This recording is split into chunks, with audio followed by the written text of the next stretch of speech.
Hi friends, ഇന്ന് നമ്മൾ discuss ചെയ്യുന്നത് മേ ഓർ മൈറ്റ്. രണ്ട് ചെറിയ വാക്കുകളാണല്ലേ, എന്നാൽ പലരെയും കൺഫ്യൂസ് ആക്കുന്ന ഒരു ടോപ്പിക് കൂടിയാണിത്. എപ്പോൾ മേ ഉപയോഗിക്കണം, എപ്പോൾ മൈറ്റ് ഉപയോഗിക്കണം എന്നതിനെ കുറിച്ചാണ് ഇന്ന് നമ്മൾ ഡിസ്കസ് ചെയ്യുന്നത്. മേ ആണെങ്കിലും മൈറ്റ് ആണെങ്കിലും സാധ്യത അല്ലെങ്കിൽ പോസിബിലിറ്റിയെ കുറിച്ച് പറയാനാണ് നമ്മൾ സാധാരണയായി യൂസ് ചെയ്യുന്നത്. മേ അല്ലെങ്കിൽ മൈറ്റ് മെയിനായിട്ടും സാധ്യത അല്ലെങ്കിൽ പോസിബിലിറ്റിയെ കുറിച്ച് പറയാനാണ് യൂസ് ചെയ്യുന്നത്.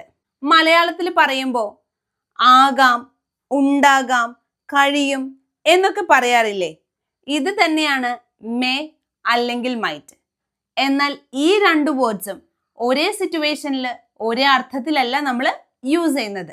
അപ്പോൾ ഡിഫറൻസ് നോക്കാം. ഈ സെന്റൻസുകൾ നോക്കിയേ. It may rain today, it might rain today. It may rain today, it might rain today. രണ്ടും മഴ പെയ്യാൻ സാധ്യത ഉണ്ടാകാം അല്ലെങ്കിൽ മഴ പെയ്യാം എന്നൊക്കെ തന്നെയാണ് പറയുന്നത്. രണ്ട് സെന്റൻസിലും മിസ്റ്റേക്ക് ഇല്ല. പിന്നെ എന്താണ് ഇവിടെ മേ മൈറ്റ് തമ്മിലുള്ള വ്യത്യാസം? മൈറ്റ് എന്ന വേർഡ് മേ എന്ന വേർഡിനെ അപേക്ഷിച്ച് ഒരു വീക്കർ പോസിബിലിറ്റിയാണ് കാണിക്കുന്നത്. കൺഫ്യൂഷൻ വേണ്ട. മൈറ്റ് യൂസ് ചെയ്യുമ്പോൾ മേ എന്ന വേർഡ് യൂസ് ചെയ്യുന്നതിനേക്കാൾ കൂടുതൽ മൈറ്റ് എന്ന വേർഡ് മേ എന്ന വേർഡിനേക്കാൾ ഒരു വീക്കർ പോസിബിലിറ്റിയാണ് കാണിക്കുന്നത്. സാധ്യത തീരെ കുറവാണ്.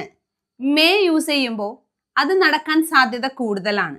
സാധ്യതയാണെങ്കിൽ പോലും അതിന് ചാൻസ് കൂടുതലാണ്.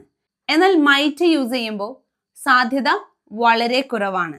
It may rain today, it might rain today. ഒരു വീക്കർ പോസിബിലിറ്റിയാണ് മൈറ്റ് യൂസ് ചെയ്യുമ്പോൾ കാണിക്കുന്നത്. ഇതുപോലെ മറ്റ് സെന്റൻസസ് നോക്കാം. She may come tomorrow, she may come tomorrow. അവൾ നാളെ വരുമായിരിക്കും, വന്നേക്കാം. She might come tomorrow. ചെറിയ പോസിബിലിറ്റി മാത്രമാണ് അവിടെയുള്ളൂ. മേ മൈറ്റ് തമ്മിലുള്ള ഡിഫറൻസ് കുറച്ചുകൂടി ക്ലിയർ ആയി എന്ന് കരുതുന്നു. മേ യൂസ് ചെയ്യുമ്പോൾ സാധ്യത കൂടുതലാണ്, മൈറ്റ് യൂസ് ചെയ്യുമ്പോൾ സാധ്യത വളരെ കുറവാണ്. We may get the results tomorrow. We may get the results tomorrow. നാളെ കിട്ടുമായിരിക്കും റിസൾട്ട്സ്. സാധ്യത ഉണ്ടല്ലേ. We might get a holiday next week. Next വീക്കിൽ ഹോളിഡേ കിട്ടാനായിട്ട് വളരെ ചാൻസ് കുറവാണ്, എങ്കിലും ആ ചെറിയൊരു പോസിബിലിറ്റി പറയുന്നു എന്ന് മാത്രം. We might get a holiday next week. She may know the answer. She may know the answer. അവൾക്ക് answer അറിയുമായിരിക്കും. He might be at the library. അവൻ എവിടെയാണെന്ന് ശരിക്കും നമുക്ക് അറിയില്ല, ജസ്റ്റ് ഒരു ഗസ് മാത്രം.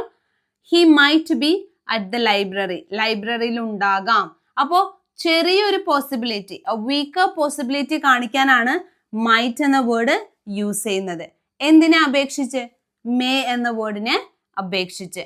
ഇനി മേയുടെ പാസ്റ്റ് ടെൻസ് ആയിട്ടും മൈറ്റ് നമ്മൾ യൂസ് ചെയ്യാറുണ്ട്.